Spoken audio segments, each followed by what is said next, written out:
And we are live. Welcome to the process. It is Wednesday, March 23rd. The days of the week are they're gone now. It's too late in the season. It's Wednesday, March 23rd. I am Josh Engleman, and I am here to break down an 11-game NBA slate. Yes, we got a lot to talk about for today. Before we get started, hit that like button, subscribe to the channel, hit the notification bell so you know when everything goes live. Follow me on Twitter at Josh Engleman. And then right there, go sign up. Prize Picks, presenting sponsor of this show. Go to awesemo.com/prizepicks-promo.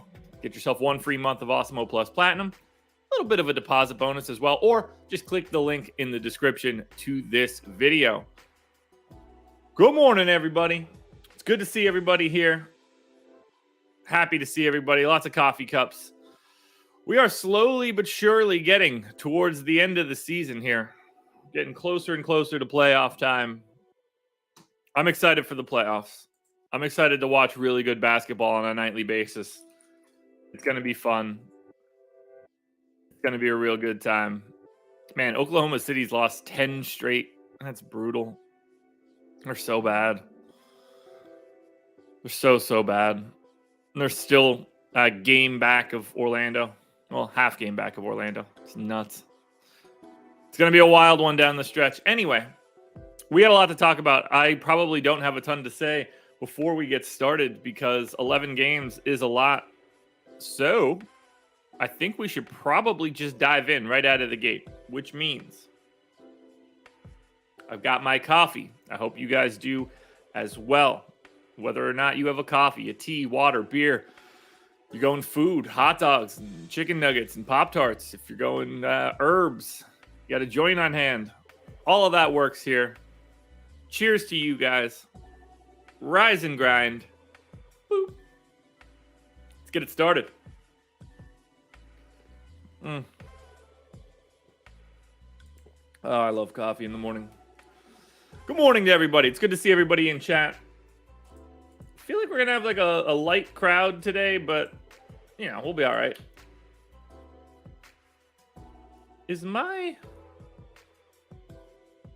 My screen's being weird. There you go, Kickstart. For some reason, the YouTube studio is not refreshing the stream, which doesn't really matter to me as long as you guys see me, and you clearly do. Yeah, this is just gummed up. Huh, whatever. Doesn't make a difference to me. I believe everything should still be good, even if I have chat popped out. So let's find out. Yep, that works. All right, here we go. Charlotte. The Hornets are going to be the first team up. Well, actually, technically, the Knicks are the first team up. Let's switch that. Knicks, 6.5-point dogs in Charlotte. 226 total. Now, the Knicks are on a back-to-back, which means we have no idea what's going on here. Julius Randle is questionable. Derrick Rose is on the injury report. I'm guessing we're not doing anything here. There's not. Randle didn't play yesterday. Assume he's on the injury report. Clearly not making any changes here. So you guys know the drill. It's a team on a back-to-back. I don't know that anybody is officially out, which to me means I have to assume that everybody is in. And in that case, we're going to move it forward.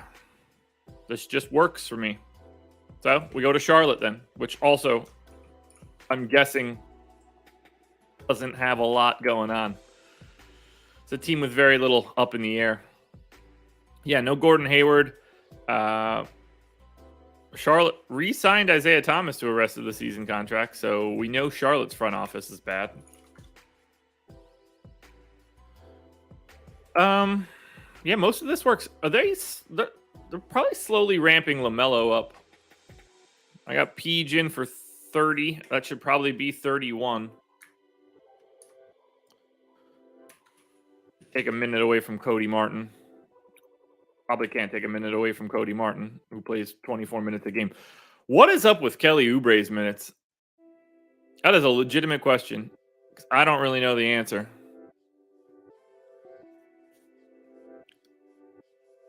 Plumlee's good for 24. Trez is good for 19. Jalen McDaniels played a lot less. I think we're going to be liking PJ Washington here a bit.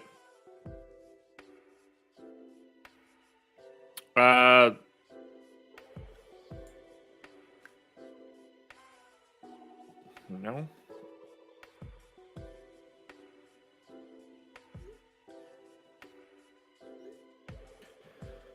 Justin Sports, are you able to hear me and see me? Because I think YouTube is being a little weird. So let's just confirm that I'm live to you guys.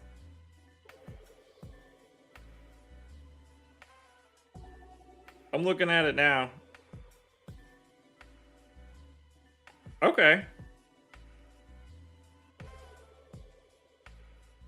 So some people are having issues. Kickstart, Nate, you guys see me. Interesting. Yeah, like if I open it up on my phone, it's not correct. Like I am not live on my phone, and I don't know why.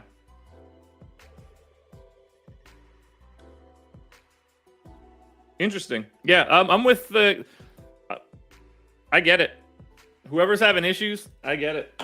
Because I'm also having those same issues, so... All right. Well, we'll keep it moving here. Not much else to do for Charlotte, so let's go ahead. To close YouTube and get back in. Yeah, all right. Interesting.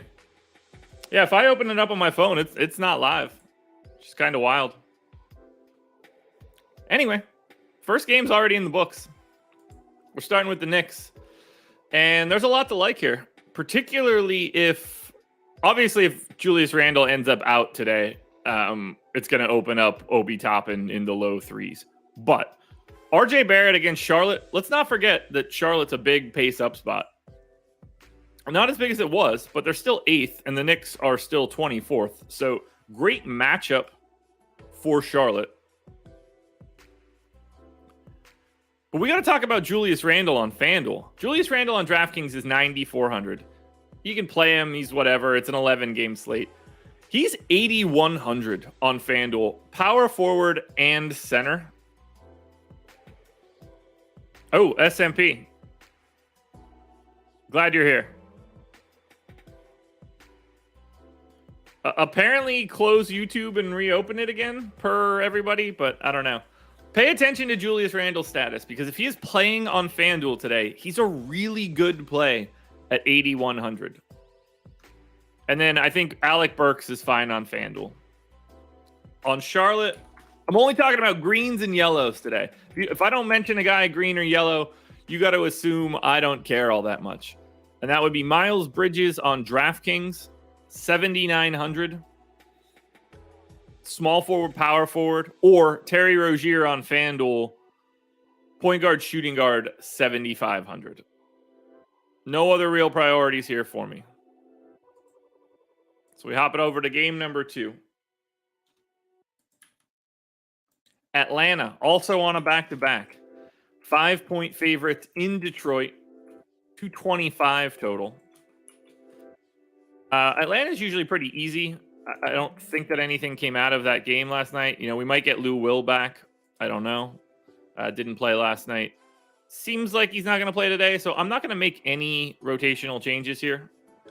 And I think most of Lou Will's minutes would just come from TLC anyway, so I'm keeping the rotation that we had for Atlanta yesterday. And then we're going to go straight to Detroit.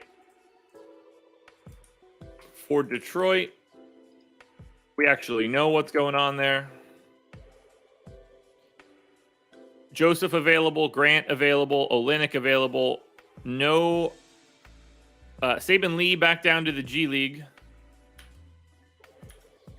Isaiah Livers gone. He is doubtful. Luka Garza back to the G League. So we get our normal team back. This actually makes the Pistons really easy to handle. I'm going to go to 28 minutes for Corey Joseph. I'm going to go to 20 minutes for Killian Hayes. We've got 28 minutes for Isaiah Stewart. And when Grant plays,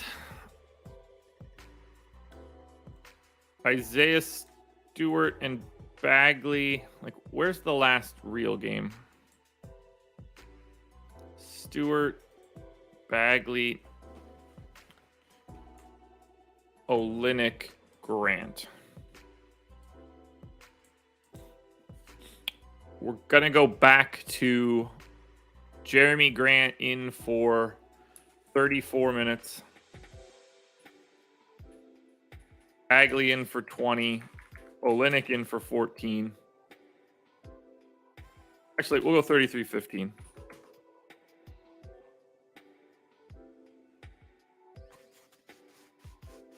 Wow, that's weird. Really weird. I wish there was something I could do to fix this, guys. Try refreshing if you can. Close that tab, open a fresh one, but there's nothing I can do. Cat's out of the bag at this point. What do I do with these final 8 minutes? It's really a 9-man rotation? Can't be. If everybody's back, who's taking Isaiah Livers' rotation run? Because he's the new guy. It's probably Pickett, right? We just get like a little bit of playing time out of Pickett. All right, Pistons are in the books. Now we need to grab Pistons rates. Not that they're going to be the most important thing in the world, but we still need to do it correctly. Be a good time to take a sip.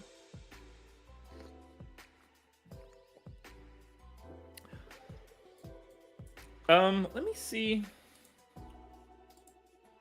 Can I see everybody's chat if I look at our restream?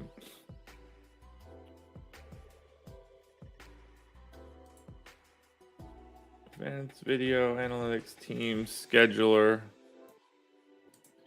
Is there a way for me to see all of the chat? If I can, then I can just, everybody else could just go somewhere else, but.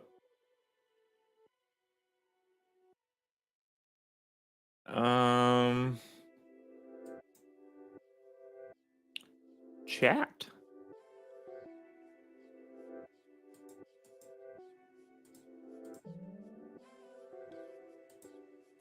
Chat overlay.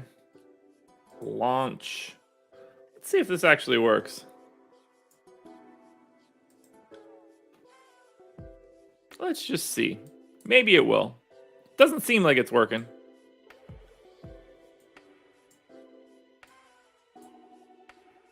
Okay, so I see the message from the Guru71 in Twitch.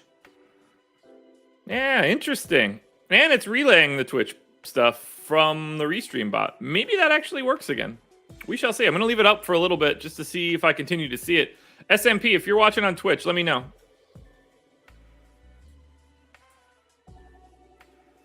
I want to find out how big this delay is, too. I mean, the Guru's messages took a while to get to YouTube chat from having this up, but... Oh, okay. SMP, I just saw your message now, which means that you're probably hearing that pretty quickly. There's Cantor with the Josh icon. Now, they're taking a while to get to YouTube, which is not really ideal, because I'm seeing them in the Twitch messages. Okay, they're trickling in. Cantor, your mustache Josh turns into just text in the YouTube chat, which is hilarious. So, I don't know. I can see everybody's messages from Twitch if that's where you want to be. All right, Pistons in games where Jeremy Grant started, Cade Cunningham started, not Chris Smith, I don't know who that is. Cade Cunningham started and Sadiq Bey started. Awesome Engleman. That's hilarious. All right, let's go with this for rates for the Pistons. Apologies for those weird issues, but clearly we're blaming YouTube directly, so that's fine with me. Although, since they can listen to every bit of audio that I say, I should probably be nice. They could probably just kill this stream just from my speech.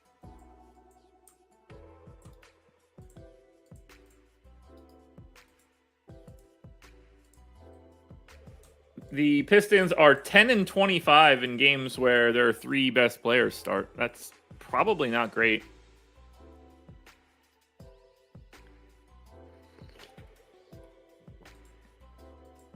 All right, let's just get these rates in. Jeremy Grant, 25.6. Doesn't do anything else. Sadiq Bey, 19.8. Maybe that's the reason I don't get I get too much Sadiq Bey. Now, we got this. I mean, ReStreamBot is ugly as shit to see in the chat, but it works for this scenario. All right. I don't think we have anything else to do here from a Pistons standpoint. Just need to lock down Isaiah Stewart. Done. Yeah, not a lot going on here for the Pistons against Atlanta. So like I said, we already know Atlanta's rotation, but we don't know what they're really doing on a back-to-back. That's fine. Kevin Herter is the only thing that on FanDuel at 4,400 is my most interesting thing for Atlanta. Trae Young is knocking on the door of it. I just don't think he's a giant priority. And then for Detroit, Cade on both sites, DK and FanDuel. So let's do this, because I think this might be fun.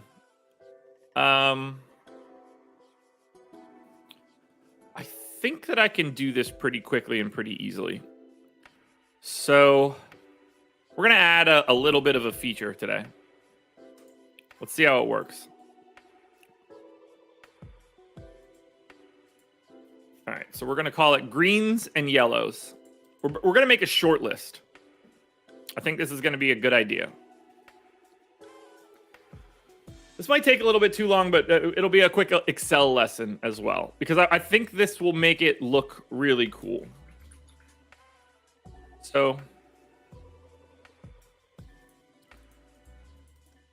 I want to create a spot where we can just look and see who all is good so far from what we've talked about.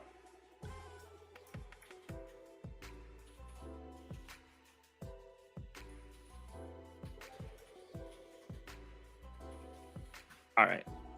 I think I can do this. I think I know what I need to do. So it'll be, we're going to need plus minus here as well.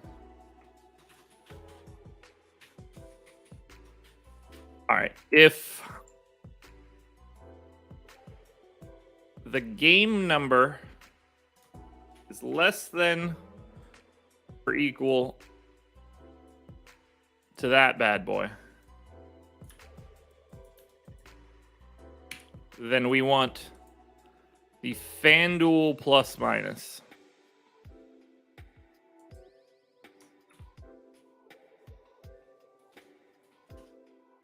Oh, we do got this, everybody.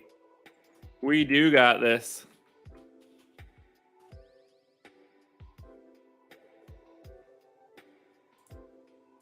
And then this may create a little bit of an issue, but at the same time, we'll be able to patch. I'll be able to patch that hole later. The chances of somebody having the same plus minus is pretty low for what matters.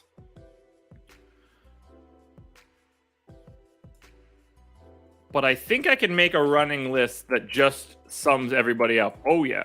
I can do that. That is perfect. Look at that. Immediate list of everybody that we've looked at so far. Oh, yeah. We are in great shape.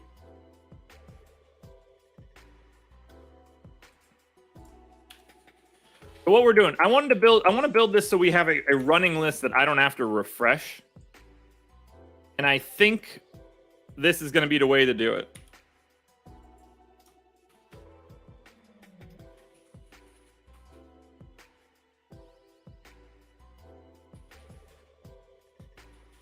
Oh, this is a great idea.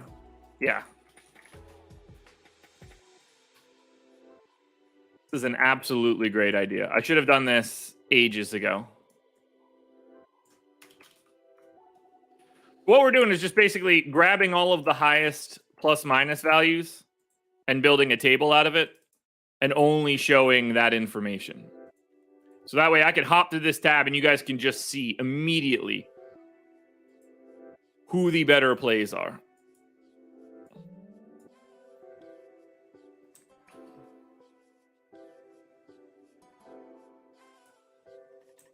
Oh, this is great. There's not going to be more than 30, I don't think. So I'm going to just blank off the top 30. We'll be able to do Fanduel, DraftKings, and then instead of looking at each individual, like we could look at each individual team, but then we can see everybody in their regular list.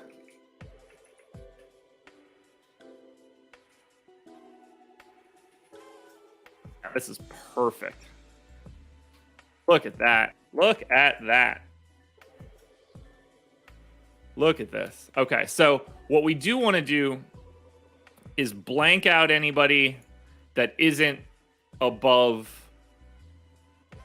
I'm going to say 7.5 is going to be the cutoff. So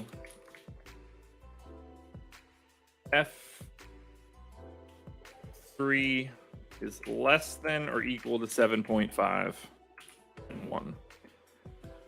And we can just make these dudes disappear. Bang. There's our running FanDuel list.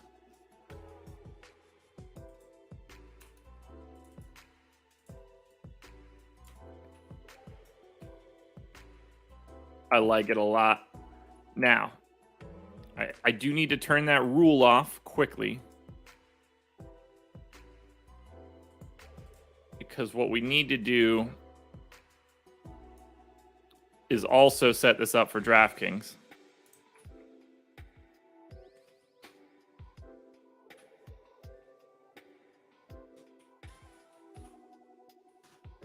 See, guys, I got to give you guys, I want you guys to be able to see things a little bit better. So I need to start working on this sort of stuff so that we can all look at the same thing. PK plus minus, so that works.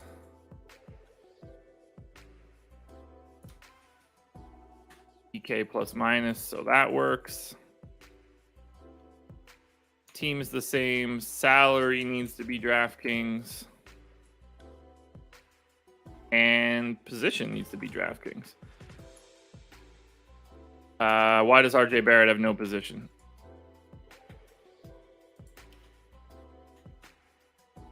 Okay, good. That makes way more sense. Perfect. Let's add fantasy points as well, since I think people would want to see that.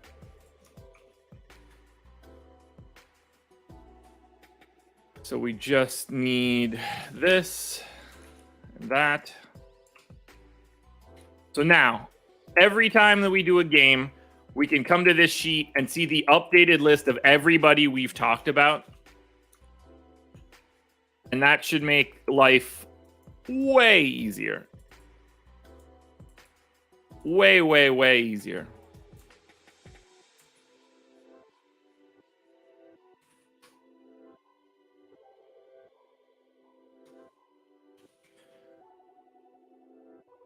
Mahali Tucker, can you show how to calculate boom bust percentage on a show with not too many games? It's the same for everything. It's just 5x plus 10 for a normal distribution. All right. FanDuel set. DraftKings is set. This rule is not correct.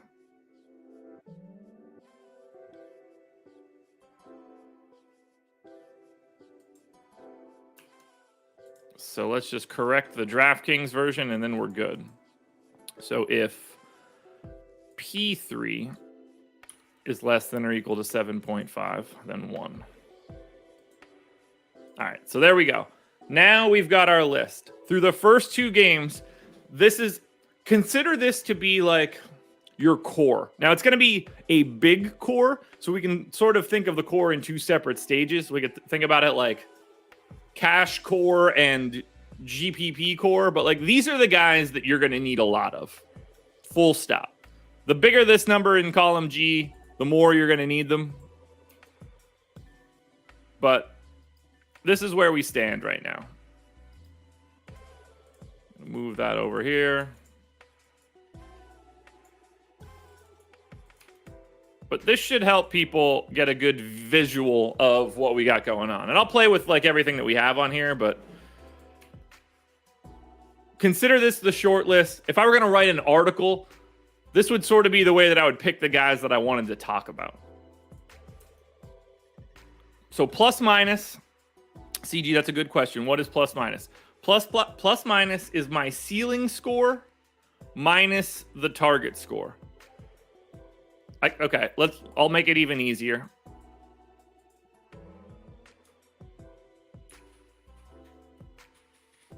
Let's add both of those things. That way we don't even have to pretend like we don't know what's going on. Like, it'll just be here.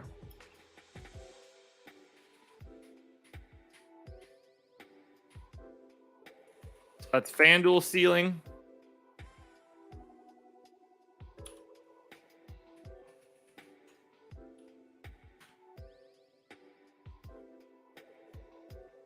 And then we're going to do the Fanduel target score, which is just going to be the 5x plus 10.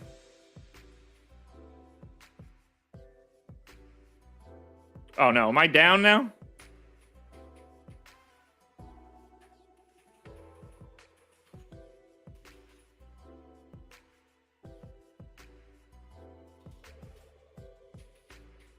Now everybody's going to get... Granted, this is like, we got like 3 weeks left in the season, but I really do think that this is going to be helpful for people watching the show. Oh, yeah, this is good. Ceiling and target. Good. Now we need DK ceiling.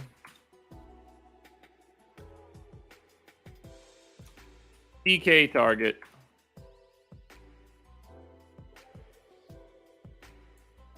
Bang. Got it. Oh.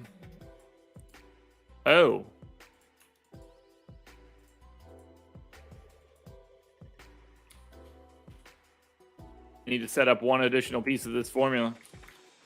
If this is less than 7.5, then keep the name blank.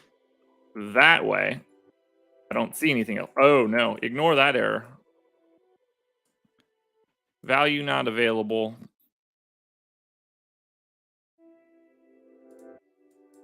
Boom. Yeah, done. That's good. Yeah, go to YouTube chat if you need to, everybody. Go to YouTube chat if you need to. All right, if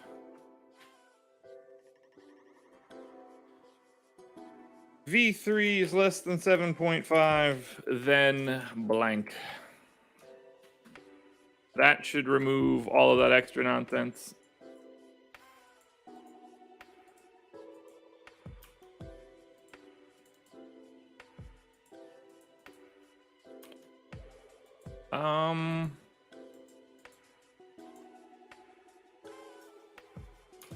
Oh, that makes sense.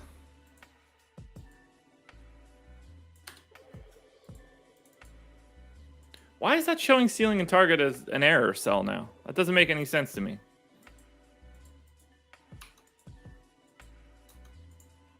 I don't know. We'll add if errors, I guess.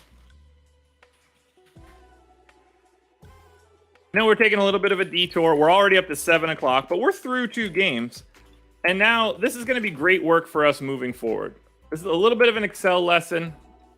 But now we have 2 tables that show everything that we want. These are the guys that I think that you should be paying most attention to. Turn my fan on. Ah.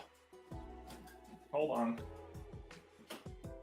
There we go. These are the guys that I think you should be paying most attention to for today's slate. Anybody on this list is probably fine for cash. And it's mostly just... You're probably not going to have a ton outside of this list in big-time exposure. Now, you'll recognize some of these names as guys that I get to a lot, but that's fine. So let's go to game number 3, and we'll see the impact of how this works. So we'll go to Sacramento.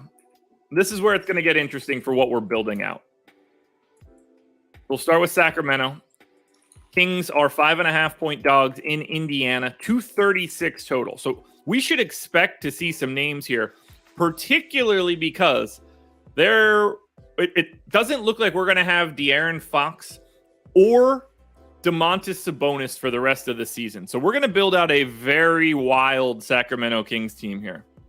But it looks like Fox and Sabonis are done for the year, which means we're going to get like 34 minutes out of Davion Mitchell. And Rashawn Holmes is already done, so I'm guessing Damian Jones becomes the new starting center, and we give him something in the 28-minute range. Although, with no Holmes and no Sabonis on March 9th, he played 37 minutes. So let's say that he just gets...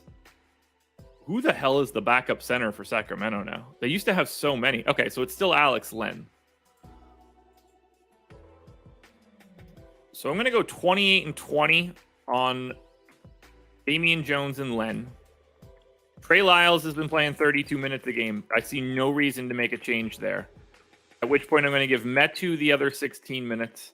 We're going to go to Harrison Barnes for 34. I potentially could give more minutes to Metu. We'll see if we need to. He played 20 the past 2. Justin Holiday seems like a 26-minute guy. We're going to go to 28 on Dante DiVincenzo, and then Jeremy Lamb is also back. That seems like it's going to be the team. That's 28 to DiVincenzo.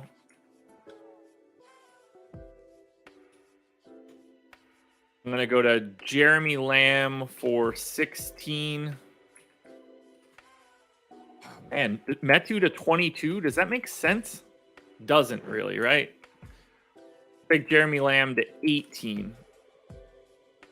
Oh yeah, these guys are popping like crazy. Now, from a rates perspective, I don't even know how well we're going to be able to find this.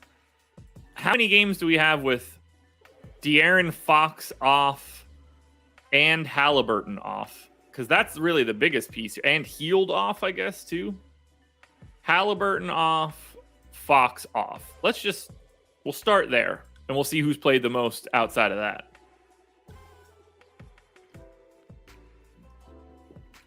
What's my hourly rate, CG? More than you want to pay. Hopefully YouTube starts working, guys. That bums me out. I guess I can... Yeah, I can... Yeah, that'll be fine. Give you a number. I don't know. $1,000 an hour. All right, Mitchell, Metu, Hield. I mean, I guess if I take... I can actually just let Hield be a proxy because he has 21% usage. Fox is really the guy that needs to come off the most. Although, honestly, I'm not even sure that I need to change anybody all that much. You know, Davion Mitchell probably bumps up a bit.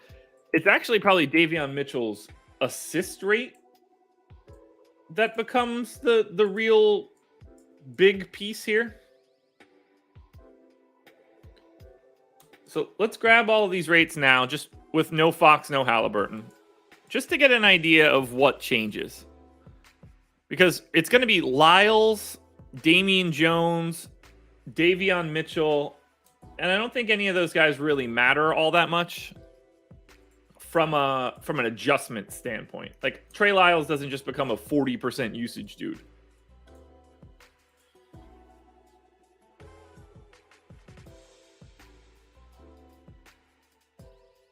All right, so we're going to take Davion Mitchell up to 23. Yeah, as I suspected, he does see a monster assist rate bump, and I definitely want to be there for that. Metu, oddly enough, has played the second most amount of minutes there. Not somebody that I'm willing to make a big change for. Damian Jones, I'm going to keep his usage rate where it belongs. Dante DiVincenzo can stay where he's at. Harrison Barnes can stay where he's at. Justin Holiday can stay where he's at. Trey Lyles doesn't show up, which means it's not enough minutes, which means I need to look at it manually. Trey Lyles in 98 minutes without those two guys on the floor, 14% usage rate. Clearly not doing that. I will lock him into his normal rate, however. And then I'll just let the rest of the chips fall as they may. That would be Sacramento. Now we go to Indiana, a team that's also not all that easy to deal with. For the Pacers. All right, so Brogdon is available. We don't know the status of Halliburton, Isaiah Jackson, or Chris Duarte. They're all questionable. So clearly a lot going on for Indiana. I actually think that I have Indiana's rates set up correctly as of right now. I guess I'm missing Duarte. So we take Sykes out. We take Lance out. We take Terry Taylor out.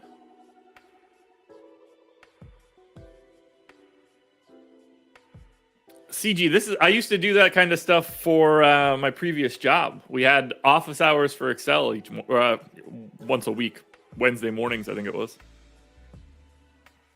All right, so we'll get Duarte back in for 20 minutes. We'll get Isaiah Jackson potentially back in for 24 minutes.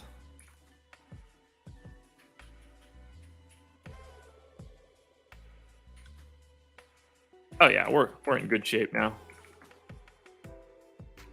Perfect. Indiana's set. Obviously, rates aren't, however. Oh, I don't want to spend this much time on Indiana, Sacramento, but I think we have to. So for Indiana, I'm just going to say Halliburton on. Halliburton played. Malcolm Brogdon played. Wherever the hell Malcolm Brogdon's hiding. I really got to send in an email to the PvP stats guy to change that list to alphabetical.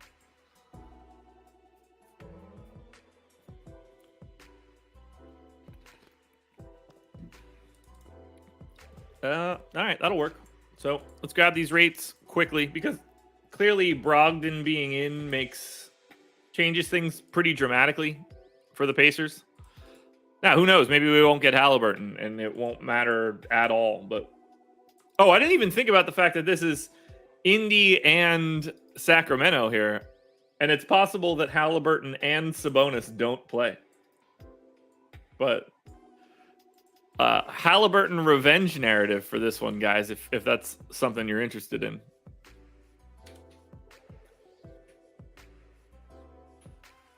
Okay, these rates are a bit tamer than I was expecting.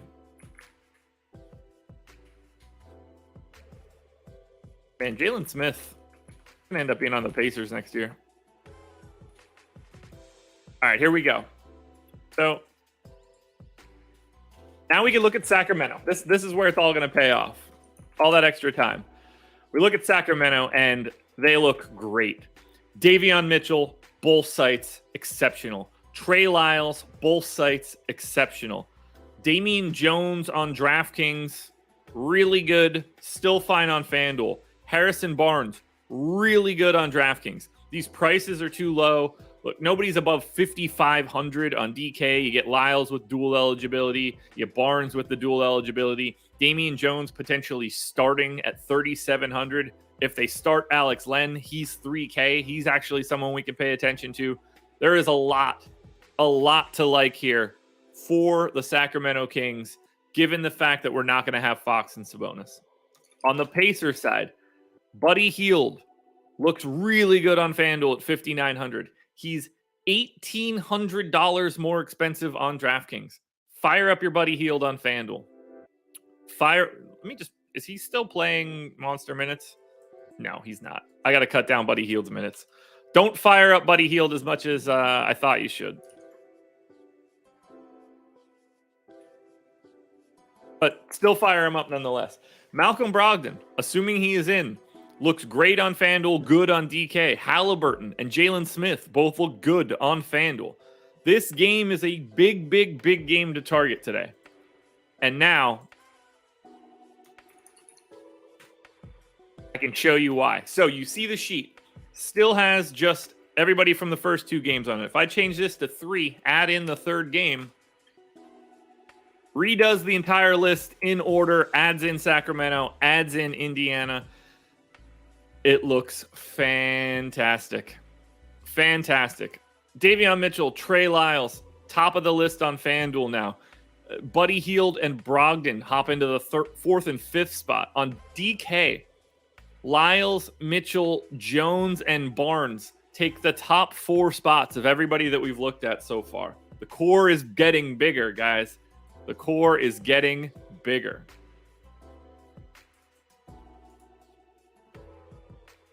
This looks good. If there's anything else anybody else wants to see on here, let me know, or add any. Okay, so CG, why is it bigger plus minus better? So for the most part, you kind of need, you want your guys to like hit their ceiling. Some guys don't have to, some guys do, but like you generally speaking, if you're going to win a contest, you know, your guys are going to outperform their fantasy projection by something. So this tells you how much their best game, their in theory best game at the minutes that I have projected, outscores their 5x plus 10 score. So basically it's like, how many points are you getting in extra based on what you actually need? So if Davion Mitchell has a ceiling game, an extra standard, 1.5 standard deviations on his projection, he beats his target score by 15. Basically, plus minus is like how guaranteed you are. Now, I could show this as a percentage, but like I could just as easily show boom percentage. But if Davion Mitchell puts up 48 fantasy points, he's a lock to be in every optimal lineup. When you start getting to these double-digit plus-minus numbers, those guys are guaranteed to be in their optimal. I guess I should add boom, too. Let's add boom. Because boom is just the percentage that is basically the same as plus-minus. It's going to be how often a guy hits his ceiling.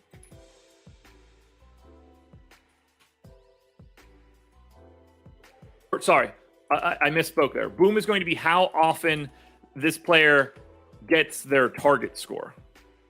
All right, I misspoke there. So in this case, I think that Davion Mitchell hits 33 fantasy points 50% of the time.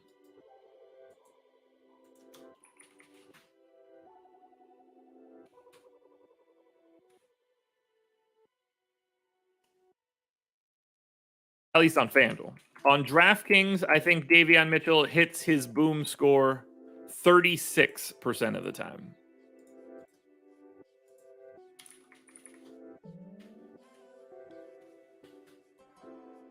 That's everything. This is the quickest summary table we're ever going to have. Right there. That gives you all the goods. And honestly, I can even set a cutoff to like thin the herd if we're getting too big. Which I might actually do.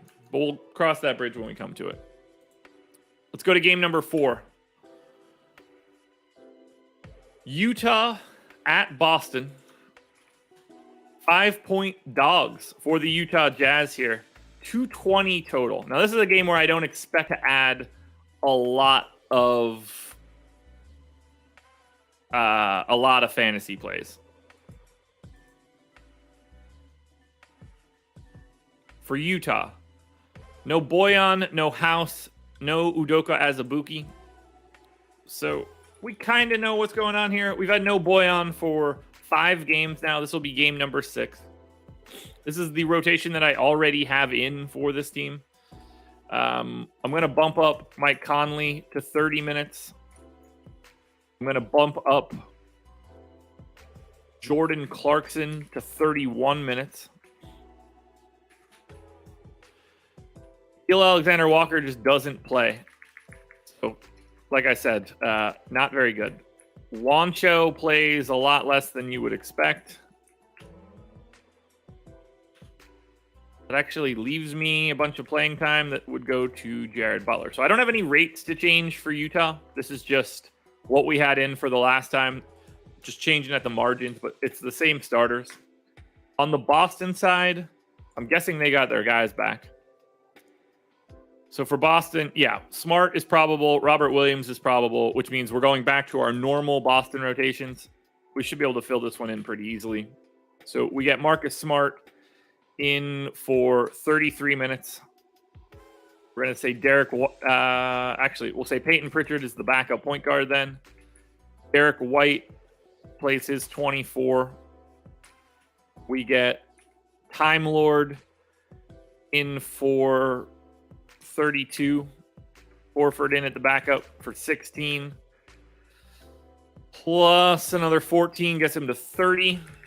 That allows us to get Grant Williams to 24.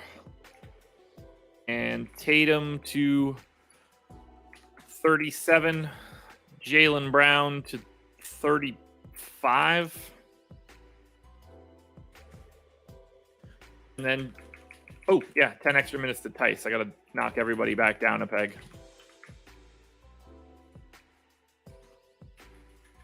I keep forgetting Tyus plays. Just because he shouldn't, you know. Perfect. Got it. Boston's in. Do have to grab the Boston rates, though, because it's a little bit different when Time Lord and Marcus Smart are in. It's not too crazy. They don't actually change as much as you would think, but it does change a bit. So let's just say it's their normal starting five. How many games have we had that started Brown, Tatum, Smart, Robert Williams, and Al Horford? How many times have they started those games? I bet it's a lot.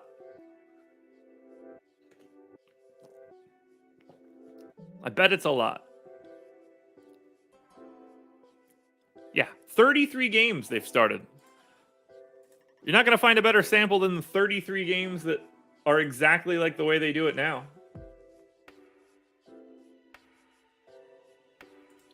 And I think that I could leave Schroeder out there. I don't think that he's going to be... I think he's just as good of a proxy for Derek White for the most part. White's going to be a little lighter in the usage, but nothing that's going to sway what we got going here.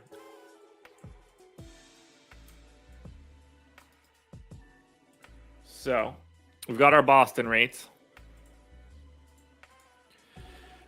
And this one will be pretty easy. So, Al Horford, 14.5% usage rate. Assist rate goes down quite a bit. Rebounding does go up. AJP, good morning. Jaylen Brown, 29.3% usage rate. Assist rate stays the same. Rebounding rate goes up a little bit. Tatum, 31.6% usage rate.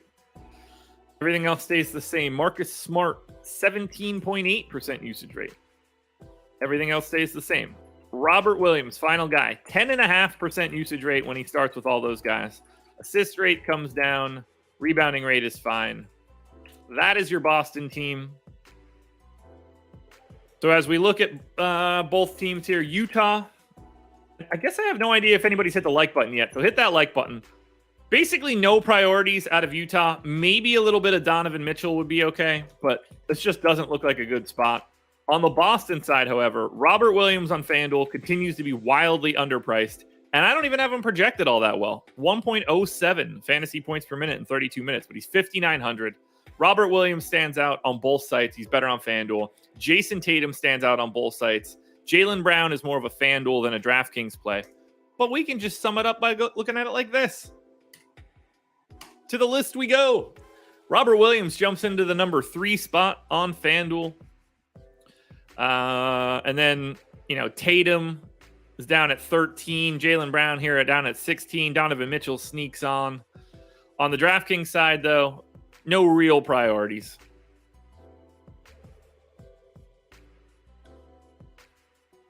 That'll work.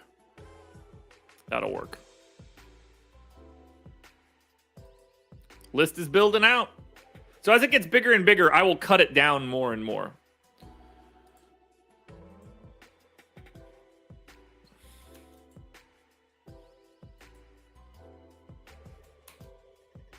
Yeah, for sure. All right, game number 5. Brooklyn Nets, 2.5-point favorites in Memphis, 236 total, which means Kyrie Irving is available for this one. Although I don't know if Ja Morant is, and that's kind of a bummer. Brooklyn, oh God. All right, so Kyrie in, Q-tag on Curry. Drummond, I guess, is fine. No Dragic, no Aldridge. Is Ja already out? Yeah, Ja's already out. That's kind of a bummer. I know it was hypothetical. I didn't catch any injury reports. All right, so we take Dragic out. Actually, I'm just going to take this whole rotation out. When you put Kyrie back in, it just, everything gets complicated. All right, so we go straight into Kyrie for 36 minutes.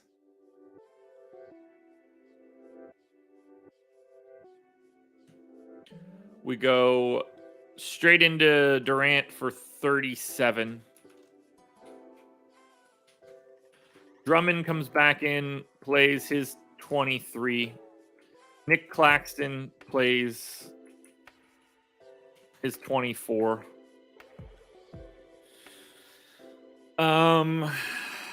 Backup point guard is going to be Patty Mills, plus a little extra. Curry's probably in for 33. We got 7 more to Mills. Bruce Brown is going to play his 34. That's pretty consistent. James Johnson plays about 16 minutes a game. This is where it starts to get a little dicey. Then I have 18 minutes left over for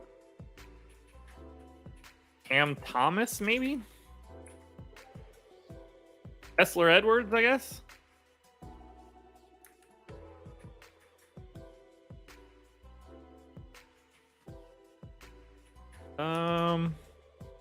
We'll give Kessler Edwards just 2 spillovers. I think, well, I have Durant's rates juiced because there's no Kyrie. I was going to say, oh my God, Kevin Durant's price must be stupid low, but no, I was just looking at it incorrectly. So, games where Kevin Durant starts, Kyrie Irving starts, and James Harden did not play. This is not a big list. 5 games. These idiots have played 5 games alongside each other. Oh my God, it's so dumb. All right, I'm going to put Harden off instead. That should make the sample mildly bigger. Durant, 27.5% usage rate in the 7 games they've played with Harden off. I'm going to go back to did not play. So we're going to go Harden. Wow. I mean, it seems to be all Kyrie's usage. There's no way I'm dinging Durant that bad. I'm going to lock him in at 30. I'm going to assume the rest of these rates stay the same. Everybody else will get pulled down on their own. And we're not going to be getting to many of these guys anyway. Bruce Brown, 14% usage rate, so that's fine. Seth Curry, 17, so that's fine. All right, so everybody else is all right.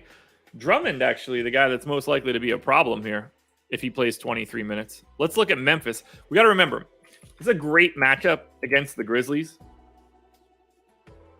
Just because they play so fast. Now, we know we have no Ja. So straight away, we get Tyus Jones.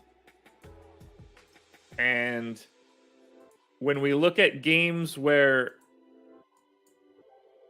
Ja did not play, so we want to look at games where Tyus Jones started and Ja did not play. I just want to know how many minutes he normally plays. I think it's 30. I think it's 30. After that, this is a really easy jumping off point. So he's played 485 minutes in 16 games. That's a little over 30. We'll pop him in for 30 right away. Very easy stuff. Now, backup point guard to Tyus Jones. Is that just going to be straight Melton? It's going to be pretty close, huh? We'll go 20 minutes to Melton. We're going to go 31 to Desmond Bane. We got Dillon Brooks in for 28. Feels about right. I'm fine with the Brandon Clark minutes. I'm fine with the Steven Adams minutes. I'm fine with the Jaren Jackson minutes. I'm probably need to give a little bit more to Kyle Anderson. I'm guessing Slow-Mo does some more ball handling. Leaves us 15. We give them straight to John Conchar. We're good. Now, clearly, we need to grab the new rates for the Grizzlies. This is a very different team when Ja Morant isn't out there. So let's just say in games where Ja Morant didn't play, and then that's it. Because the problem here is the sample for Dillon Brooks is going to be very low. It's not crazy low, but it's lower. So Ja has missed 16 games this year. In those 16 games, this is what we've seen. The rate change here is going to be massive. Clearly, we're going to Tyus. Everybody knows that. That's a value play that's not all that surprising. The question will be, how big of a bump can we give to Jaren Jackson Jr. or Dillon Brooks, or potentially Desmond Bane, to see if we can get to these guys? So we'll start with Tyus Jones. We'll lock him into his 16.5% usage, slight assist bump, and then that's it. Desmond Bane played the second most amount of minutes. We're going to go to 23% usage. Actually gets a pretty sizable assist rate bump and a pretty sizable rebounding bump. Don't know why. Dillon Brooks goes to 28.5% usage. Actually does assist a little bit more. And rebounds basically stay the same. Jaren Jackson, 28.7% usage rate with no Ja. Doesn't really do anything different. Steven Adams is just Steven Adams. So that's Memphis in the books, which means we got another game done. On Brooklyn, Andre Drummond on Fanduel for 5,500 is a decent value if he can fall into extra playing time. Kevin Durant looks all right. Bruce Brown looks all right. On the Memphis side, clearly Tyus Jones is at the top of the heap. A little bit of Brooks and Bane, depending on the site. Maybe a little bit of Jaren Jackson on both. Not as many priorities as I expected, but 4,300 on FanDuel for Tyus, 4,600 or on DraftKings for Tyus. Those will both look good. We add in game number 5. The list is growing, folks. The list is growing. Tyus Jones into the number 4 spot here in plus minus. Just a lot more likely to hit his boom than Robert Williams, but when they both have ceiling games, they look similar. Ooh, I'm creaky today. But yeah, Tyus just pretty highly ranked. Tyus actually cracked that top 4 of Sacramento now, past Harrison Barnes. But you get Drummond here. You know, you get Durant down here. We're looking good. So there's your summary table once again for number 5. Might as well set the cutoff now, since it's starting to get to that point. So right now it's set at 7.5.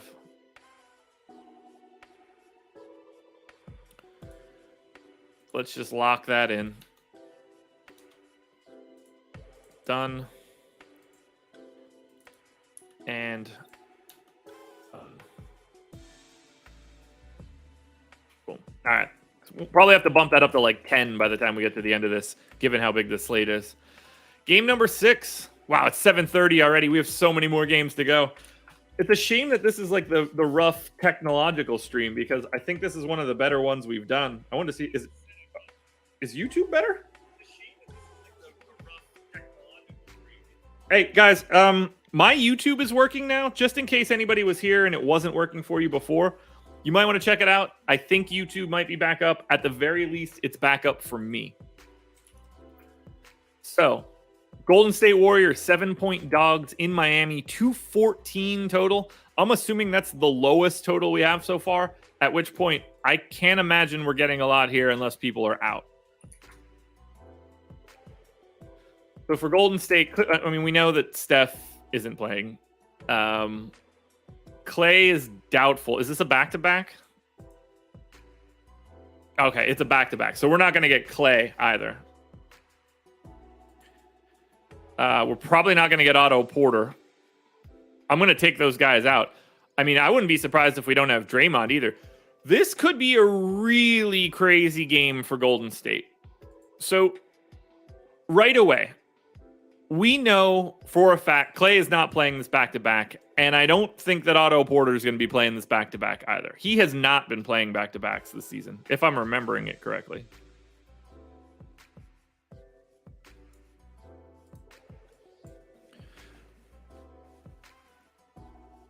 There we go. Back to YouTube, folks. It's good to see.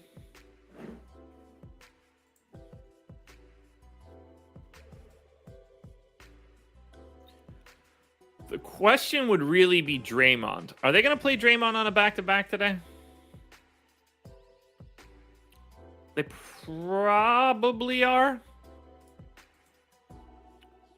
I'm gonna leave Draymond, but I am going to take out Clay and Otto Porter. Clearly, we don't have Steph. Iguodala is a ghost. So we've got Jordan Poole in at point guard. We've got Chris Chiozza backing him up. Gary Payton probably plays a little bit more. He only played 6 minutes yesterday. I think that has to go up. Damian Lee is going to get back into the rotation here for this one if we're shorthanded. Bielitsa seems fine from a minutes perspective. Looney seems fine. Ooh, Looney's minutes are down a little bit.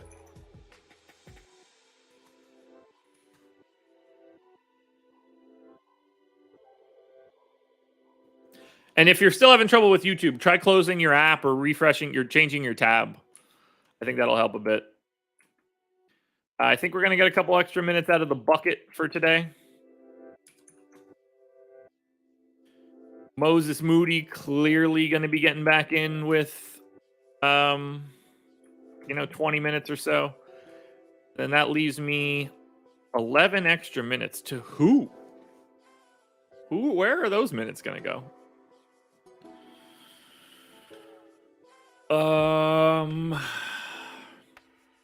Where in the world would I go with 11 extra minutes? I guess we go 3 more to Bielitsa, 2 more to Moody.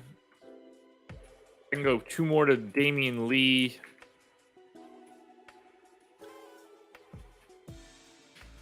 And then we'll bump Chiozza as well. Jordan Poole's rates probably go up even further. I just can't. Does Wiggins get the bump? Like, what are the Golden State rates when Steph is off and Clay is off?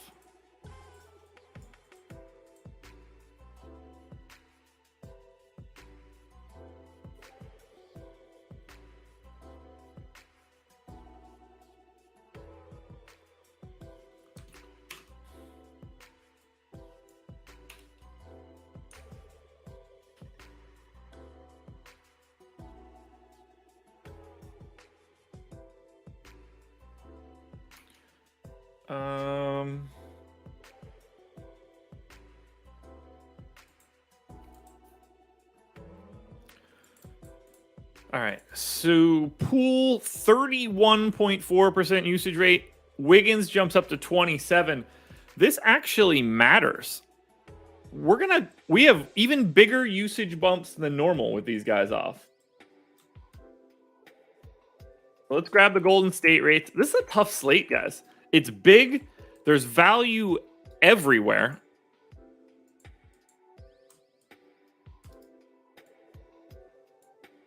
And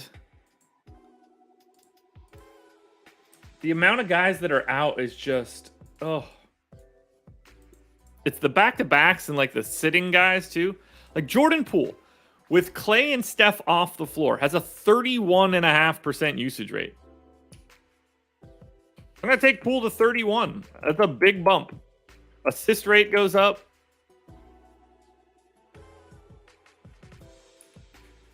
Andrew Wiggins, 26.9% usage rate with those guys off. I'll take him up to 26. Still not all that interesting, which is kind of crazy. Nothing else really changes. And then Draymond is the only other guy. I'm just going to leave him as is. Kuminga goes up to 24. Lock that one in too.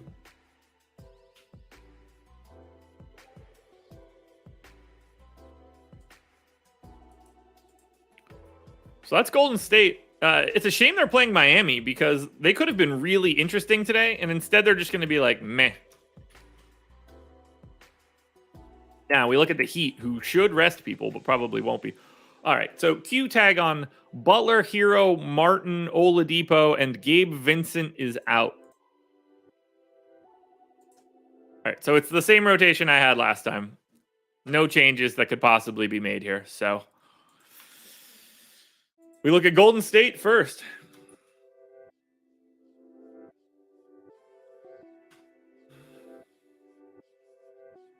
All right, Golden State.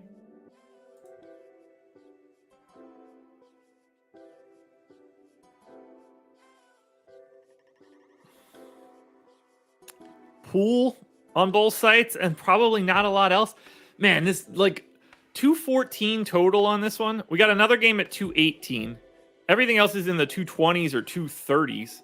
This is just, there's so little fantasy points to go around that even boosting Jordan Poole aggressively and Kuminga to a degree still doesn't make them look exceptional in comparison to the rest of this slate. For Miami, I think Bam for 8,500, or sorry, for 7,900 on DraftKings looks really good. Butler looks solid across both sites. He's just got to play. So as I add in game number 6, yeah, like Jordan Poole came in 20th in the first 6 games. That's nuts. That's on Fanduel. He's 12th on DraftKings. Or like, I mean, that's the highest ranked Golden State guy.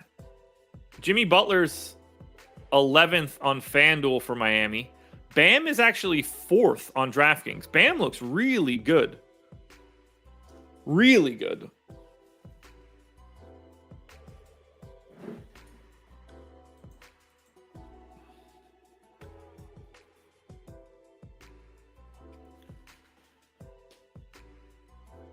All right.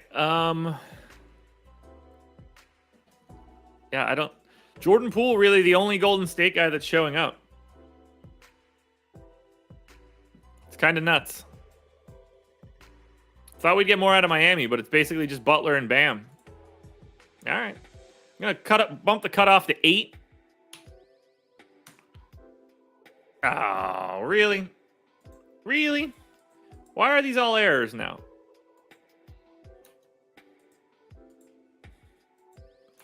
Oh, I remember why. That's an easy fix. Manage. Edit rule. $A, $2. Okay.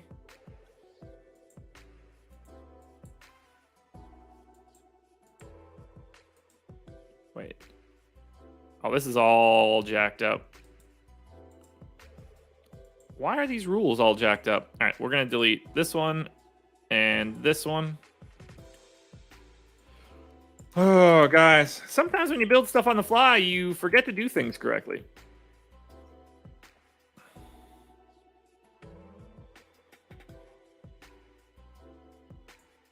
Perfect. Apply. I don't remember. Oh, I added all those columns. That was the issue. That was the issue. Now we're good. Perfect. All right. Bumped up the cut to 8 just to shrink the table. Looking good, though.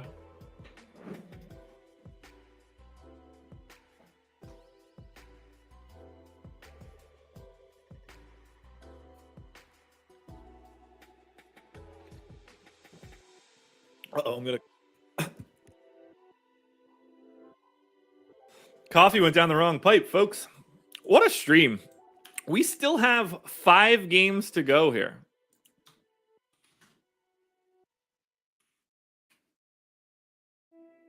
So 5 games left. We're going to go to Phoenix.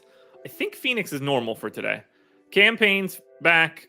Jay Crowder's back. I didn't have either of them out. No Paul, no Cam Johnson. So it's normal Phoenix rotation. Maybe we think Campaign plays a little bit less. I'm going to take 2 minutes off of him, give him to Torrey Craig. Torrey Craig can also get like 4 more here.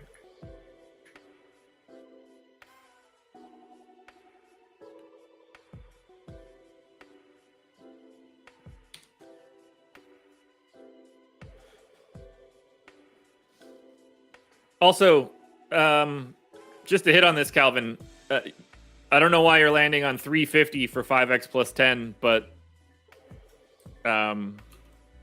salary cap on Fanduel is 60 times 5 gets you 300 plus 90 would get you to 390. So 390 is the number that you're looking for, not 350 on a 5x plus 10, right? Salary cap 60 on Fanduel, 50 on DK. I think I have that right. I never remember. It doesn't matter. But either way, you got to add 90 as the constant. Minnesota. You know what? Phoenix might actually look decent because of this matchup against Minnesota, because every matchup against Minnesota is a track meet. Q tag on Towns, and that is it, which means this is just your normal Minnesota rotation. Hopefully Patrick Beverley gets himself thrown out so he can just be a meaningless person like he normally is. Take him up to 29 minutes. He's actually very much in play on DK today.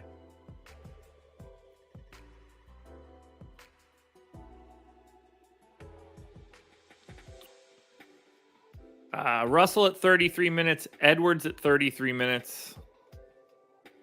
I'm going to make that 32 and 34. Not that I need a reason to get to more Anthony Edwards, but it's just a little bit more correct. Vanderbilt at 26 seems fine. Everything else here seems fine. So as we look at Phoenix, by the way, hit that like button if you haven't done it, guys. We've had a weird stream so far where not everything was showing up. So I'd still like to get to 100 if I can. I don't even know how many people are in here. I'm checking that out now. We've got, I don't know. It says 69 likes. My concurrent viewers count is at 4 in the stream. Maybe it's at 108. I don't know. Either way, hit that like button. All right, for Phoenix, maybe a little bit of Booker, maybe a little bit of Ayton. I would have expected bigger priorities here. It's just not. I thought Phoenix would pop up a little bit since they're playing the fastest team in basketball, and it's just not happening. I think all these guys are priced appropriately. On the Minnesota side, Anthony Edwards looks really good on DraftKings at 7,500. D'Angelo Russell looks really good on FanDuel at 6,200. Pay attention to that one. Beverly's solid on DK. Vanderbilt solid on FanDuel. We got a lot more options here.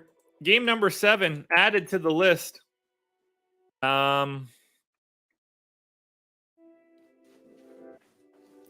Edwards now into the number 4 spot on DK. Not going to be super frequent for a boom, but when he hits his ceiling, it's going to be a biggie. So, do with that what you will. Just not as much from that game as I expected. DeAndre Ayton just barely sneaks onto the bottom of the list down here. Tight core here on DK, though. All right, 4 to go. Orlando, OKC, 218 total. This is going to be brutal. 218 total for 2 garbage teams. I have no idea who's available for Orlando. They played yesterday, didn't they? They did. All right, so Orlando's on a back-to-back. We don't have Suggs, probably. We're not going to have Fultz on the back-to-back. That's probably just going to unlock Terrence Ross.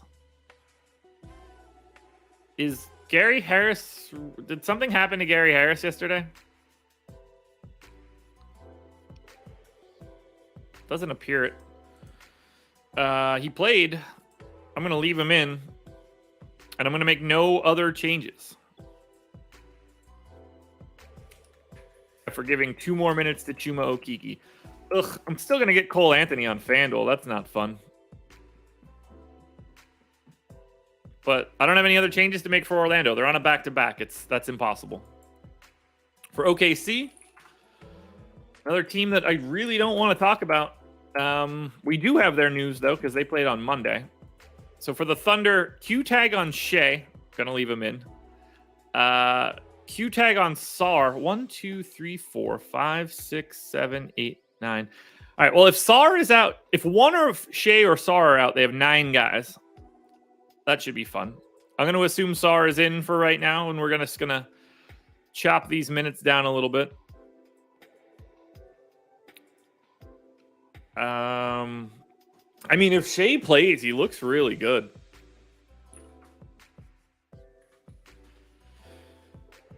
Let's take Roby down to 23. He saw at 8. Who needs to lose some playing time here? Teo can afford to barf up 4 more minutes. Take Sar up a little bit further. I think Baisley for 32 makes sense.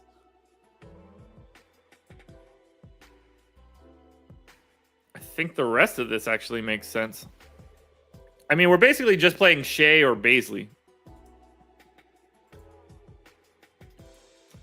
So for Orlando, Cole Anthony is all right. Mo Bamba's all right. RJ Hampton's all right. That's all on FanDuel. On OKC, Shea looked really good. 9,600 on FanDuel, 9,700 on DraftKings. We've got an Orlando team that's 7th in pace. OKC's 11th, so this should be pretty fast-paced. It's not like you're worried about defense. It's a great spot for Shea. I'd like to see where he's at right now. Yeah, there it is. Shea showing up pretty healthy. Number 4 on FanDuel for Shea Gilgeous-Alexander. And now, number 1 on DraftKings. Takes over the top mantle over Trey Lyles. If Shea Gilgeous-Alexander plays today, he looks damn good. Damn good.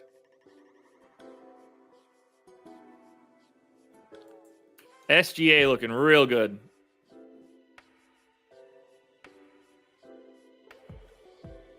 Gonna bump the cutoff to 8.5. There we go. I guess I could just show like top 20s, but it doesn't matter. All right, now we're getting into it. Dallas is going to look ridiculous. We haven't even hit on them yet. Here it is. Houston, 9.5 point underdogs in Dallas, 225 total. They're 9.5 point dogs, and Luka doesn't play today. So let's go to Houston. We'll start there. Justin Sports. I mean, I agree, but it's only if Shea plays. Look, Shea doesn't count as a Thunder player. He's just actually good. All right, everybody that's normally available for Houston is in here. So, I mean, Jae'Sean Tate just doesn't play any longer.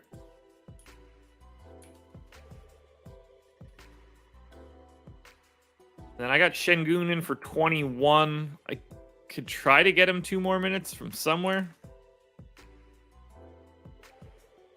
Get them up to 23. That should be fine. Houston does not look all that good. It'd basically be like Kevin Porter Jr. and nobody else. But this is where it gets wild. Here it comes. Dallas Mavericks. Let's delete the rotation. Yeah, it wouldn't shock me if Baisley becomes that guy then. But here's all that matters. No Luka Doncic, no Davis Bertans, no Tim Hardaway, no Theo Pinson. I actually thought that I saw somebody else was out too, but I guess that's not the case. So no Luka for the Dallas Mavericks today, which is just really going to change everything.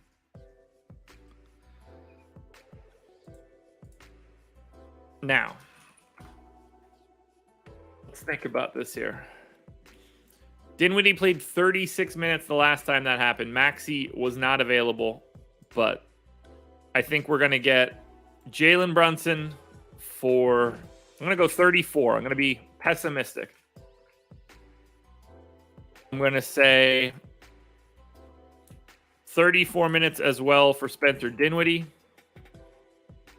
We're going to go 34 minutes to Reggie Bullock, 34 to Dorian Finney-Smith, and then Dwight Powell for 27. Marquise Chris was back out of the rotation again, so we don't have to worry too much there. Maxey, something in that 25 range.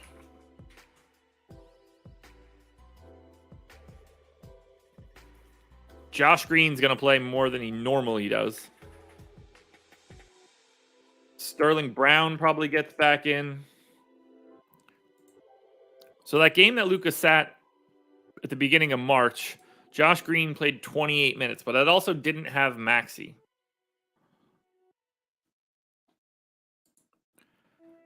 I'm thinking we might get like backup point guard Trey Burke, backup to Sterling Brown.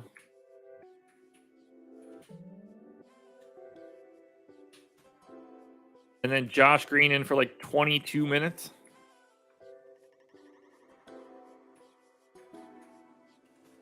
Oh, yeah. This is what we're doing. Now, I could probably go 35 to Dinwiddie and 35 to Brunson. That could conceivably happen and be okay, but we don't want to go too crazy. These rates are going to be nuts. The problem here is Dinwiddie. I don't really know his sample. How many games did... All right, let's just say Luka off. We're also... I'm going to leave Tim Hardaway on as a Dinwiddie proxy.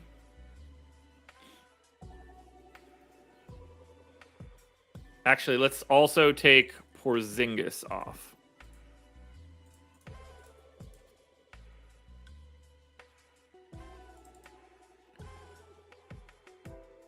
Okay. Yeah, so Tim Hardaway's got a 30% usage rate when Luka and Porzingis are off. Dinwiddie's got a 34%, and they don't overlap at all. So I think that actually helps for figuring out what the rest of the team is going to do.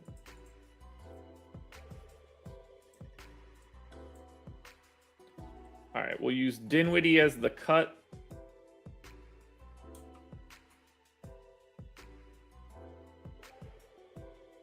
Did I not? Oh, Bertans is out. I was going to say, did I not give Bertans the minutes I was supposed to? Oh, man, this Mavs team is just going to pop like crazy. All right. Scoring. Assist rate. And rebounding rate.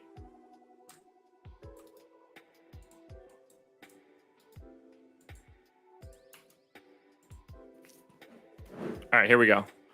We're starting with Brunson.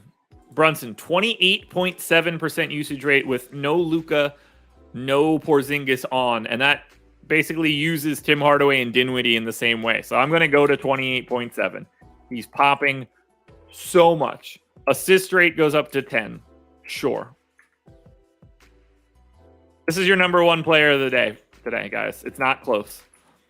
Dinwiddie has a 34% usage rate in the 157 minutes he's played without those guys. I'm not going to go to 34. I'm going to lock him into Tim Hardaway's rates at 30. I'm going to say that he has a bigger usage rate than Jalen Brunson. You know what? We'll go 29. We don't want to go too nuts. Both of these guys are going to pop in an aggressive way.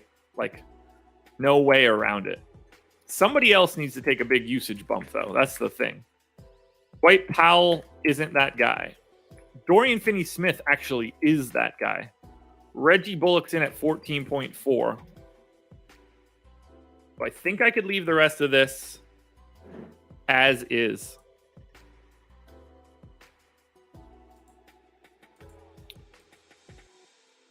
Yeah, I think we're good here. So that's Dallas.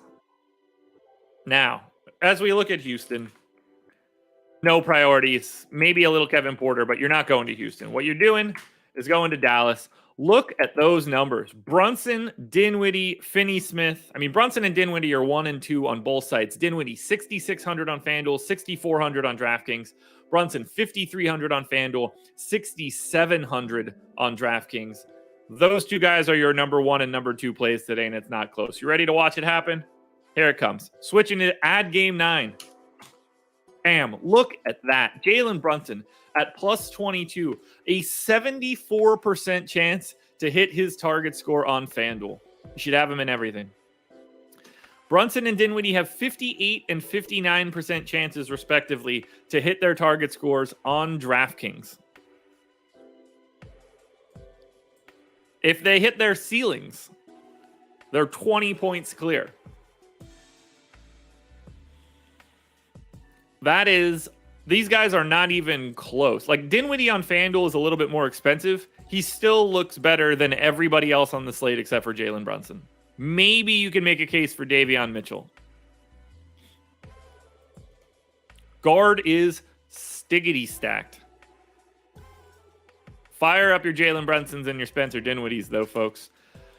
To Philadelphia, well, technically to Los Angeles, but we're going to look at Philadelphia. That is the Sixers, 7.5 point favorites in LA. For Philly, everybody's available. For the Lakers, everybody's probably available. There are some Q tags, but, you know. We got to get James Harden back out there for Philly. Just delete this whole rotation, make it easy. Tyrese Maxey in for 35 minutes. That works. James Harden in for 36 minutes. In for 37 minutes, actually.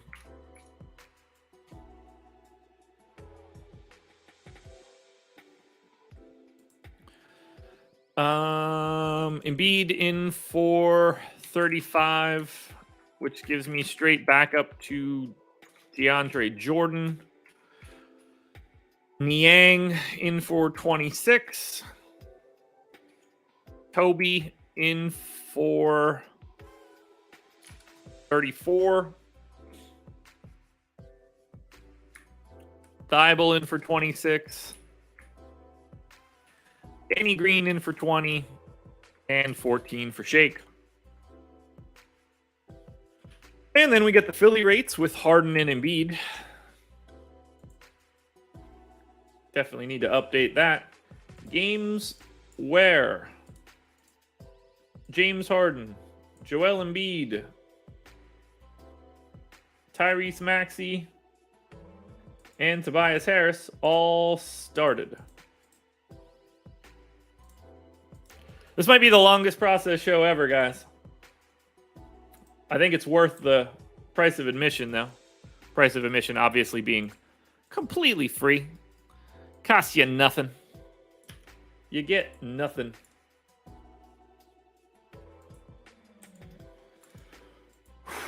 Going to be a fun slate tonight. I like these slates when there's a ton of value. I just wish there weren't 11 games. If this were this slate, but we could lop off like that OKC game, just make it like 9. That'd be great. All right, Philly.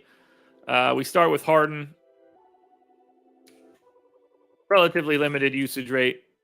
Everything else is the same. Embiid, 38% usage rate since Harden's been here. That seems fine. Then we get to Tobias Harris and his 18% usage rate, or and I think he does a lot less with the ball in his hands too. Yeah.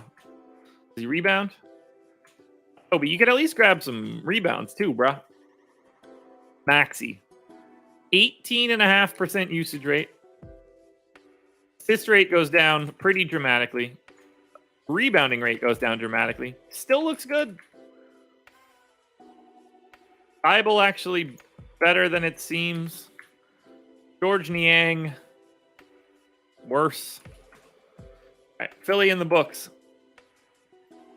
Again, don't forget to hit that like button, folks. And if anybody wants to let me know how many likes we have after I say that, it would be nice. Okay, Lakers, 33 for Russ. Is Monk playing less now again?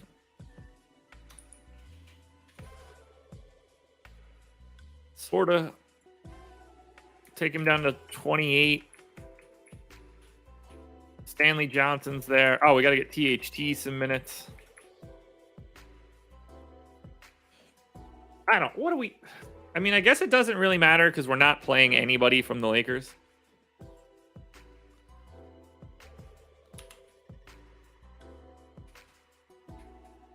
That seems to just be the easier way to do this.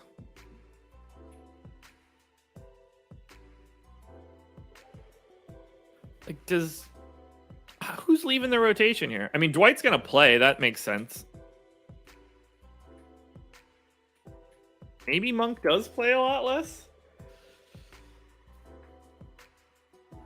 Is Wenyen Gabriel just going to be like a guy now? I don't actually care at all about this rotation here for the Lakers. I don't think it matters.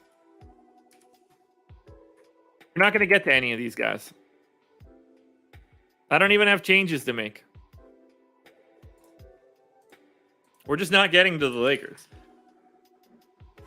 For Philly, we're smashing Embiid, we're smashing Harden, we're smashing Maxey on Fanduel. These guys look great against the Lakers because the Lakers are terrible. And if we look at the Lakers, we get nothing. We don't even have a red circle.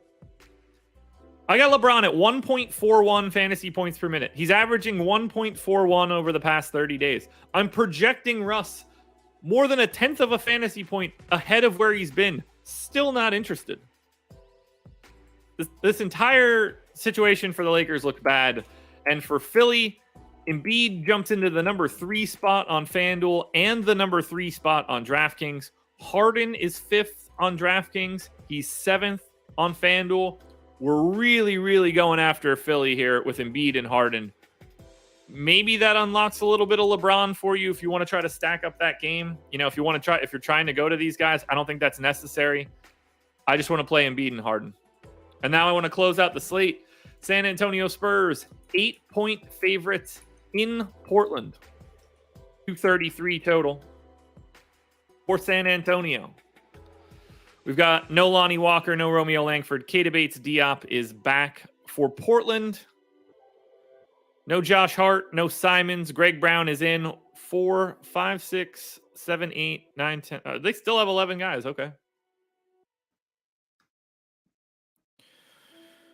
So for San Antonio, I don't really think we have many changes to make.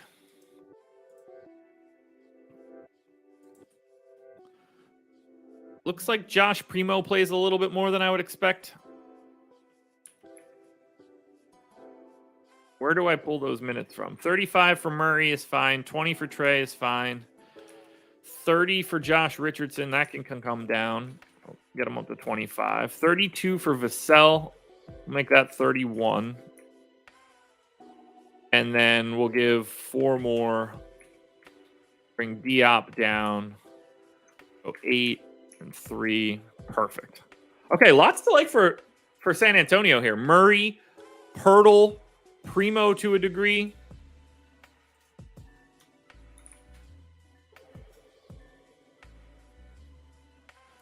We close it out with Portland. We know there's no Josh Hart. We got a shit ton of Justice Winslow this last time out. I got Brandon Williams in for 30 minutes. I'm taking that up to 32. We're going to bring Chris Dunn to 24. Probably not. We're going to bring CJ Ellaby down. Probably. CJ Ellaby to 27. We'll take Chris Dunn to 26. 31 for Watford. 29 for Eubanks. 19 for Keon Johnson. Doesn't appear to be the case. Greg Brown in for 19.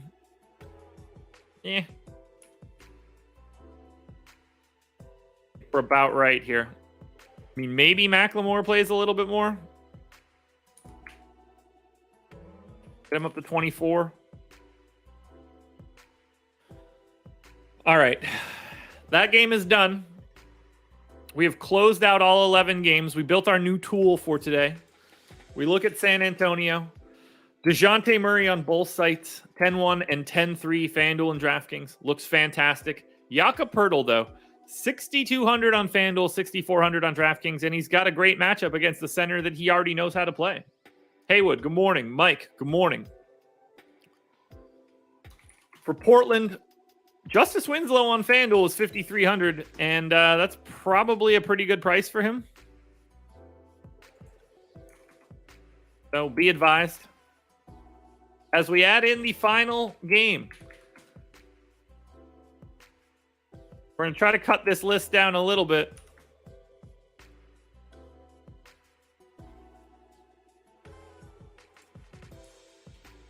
This makes for a decent core here, folks. These are the priorities for today. Everything you see on the screen.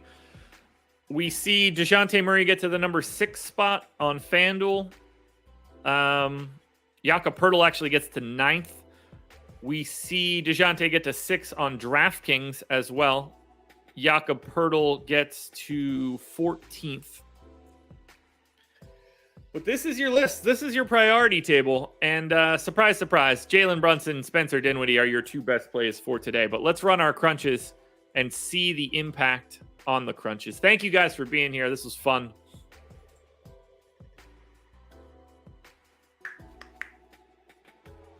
Let's start with FanDuel. FanDuel Optimal. I mean, we know at least we know a couple pieces of this. What are my thoughts on DeJounte Murray? I mean, he's having a great year. I worry about his lack of shooting. Oh, what in the fuck is this? Oh, God, I gotta delete all this shit again. Come on, Dave, save my stuff. Show hide columns. Game in Vegas. No. Per game averages. No. Projected values. No. Oh, yeah, I forgot you could add minutes now.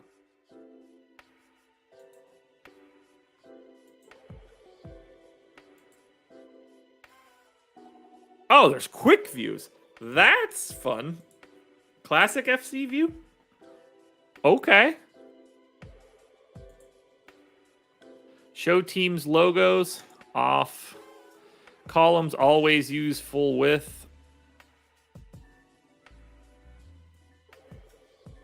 No. Yes. Yes. Perfect. All right. Let's take off those other ones that I don't want. So get rid of this and this and this and this and this and this and that.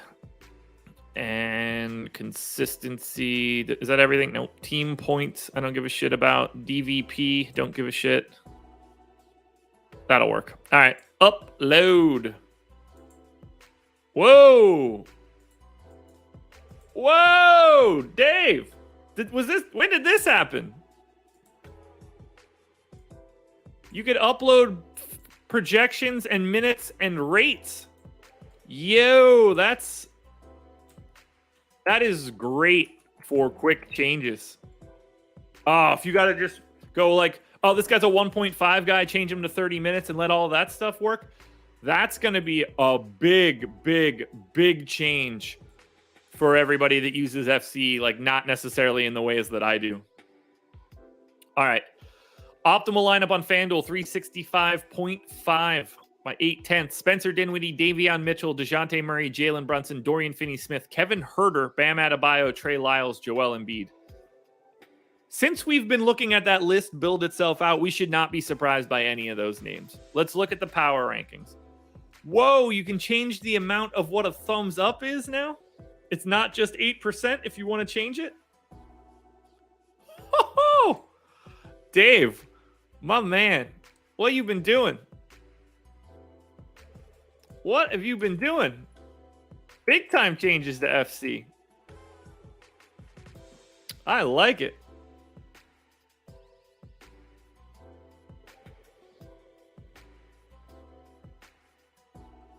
Well, Jalen Brunson is separating from the pack as the unquestioned number 1 play on FanDuel. I'm not surprised by that. You get Trey Lyles, Spencer Dinwiddie, DeJounte Murray in those next couple spots. RJ Barrett, Davion Mitchell, Harden, Embiid, Time Lord, Dorian Finney-Smith, That's everybody above 15. Yeah, that's everybody above 15. That doesn't even get to guys like Shea or Bam or KD. Loaded slate. Absolutely loaded slate. Let's go to DK, where I'm going to not edit the columns yet because that's just going to take time. And I've been talking longer than I want to, and I still have 3 contenders videos to record, which takes too long. Yeah, I got to get all this shit off my screen. I hate it. But oh, man. Uploading minutes, too, is going to be... I'm going to have to make some changes. That's amazing for quick changes. Amazing. You guys should be very happy about this stuff. All right, optimal lineup on DraftKings. 308.5. Davion Mitchell, Spencer Dinwiddie, Harrison Barnes, Trey Lyles, Damian Jones, Jalen Brunson, Justice Winslow, Embiid. A lot of Kings and the 2 obvious Mavs. This is where it gets a little interesting. Who are going to be the priorities? What do the power rankings end up looking like?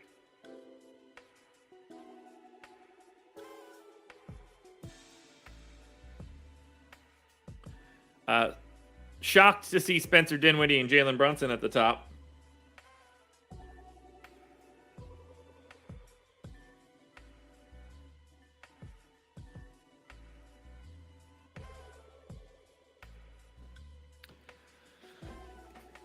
Yeah, you can see Dinwiddie and Brunson are going to like swap that top spot a lot. No one else is close, honestly. That's what's really crazy. That's how high their raw point ceiling is.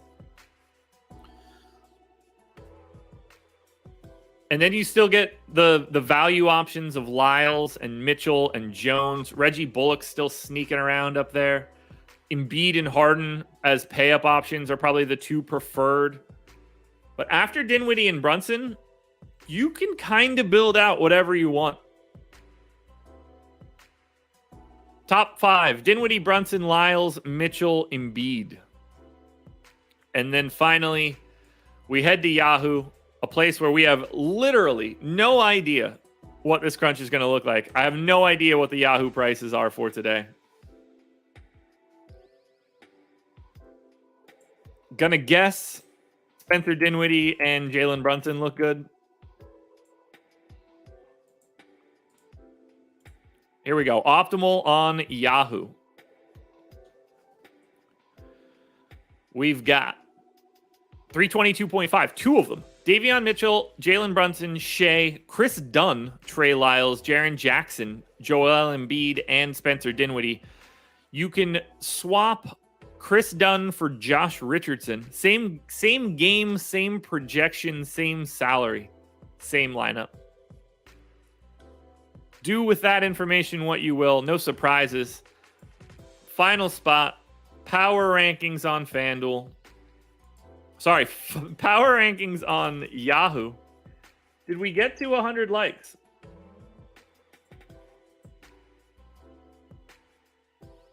It's very important to me. I assume we did because you guys are the best. We did. 118 likes. Amazing. This is a great show, guys. Great show. Yahoo Power Rankings, no surprise. Jalen Brunson at the top. Spencer Dinwiddie is going to fight with Trey Lyles for that number 2 spot, but it's probably going to be Dinwiddie. Lyles is firmly in that 3rd spot if he's not 2. Then we get a pretty solid drop down to a different pack of stuff. Sam Diaz, what happened to Isaiah Roby the other night? He sucked. Trust me, it sucked for me a lot. It was a great play as far as I'm concerned. Brunson, Dinwiddie, Lyles. Then a huge drop-off. Butler, Edwards, Mitchell, Barnes, Pirtle, Barrett, Kyrie, Irving. That was a hell of a show, guys. We got a new table built to try to track everything that we're doing throughout the show, which is awesome. New columns, new ways to upload data on Fantasy Cruncher. You can upload minutes and per minute rates. Makes everything way easier. I think you guys should really dive into that. Change the amount of boosts on your thumbs. I think that's going to be a very important feature for everybody. So enjoy it, guys. Enjoy it. You know where we're at. Tomorrow, we are back for another process. Thank you to Prize Picks right there for being the presenting sponsor of this show. We're going to do it again tomorrow. How many games we got tomorrow? I think tomorrow is an easy one. I think it's like low again for Thursday and then a shit ton for Friday. 5-gamer tomorrow. 2, 4, 6, 7-gamer on Friday. All righty. So that'll be fun, guys. Thank you for joining me. This was The Process.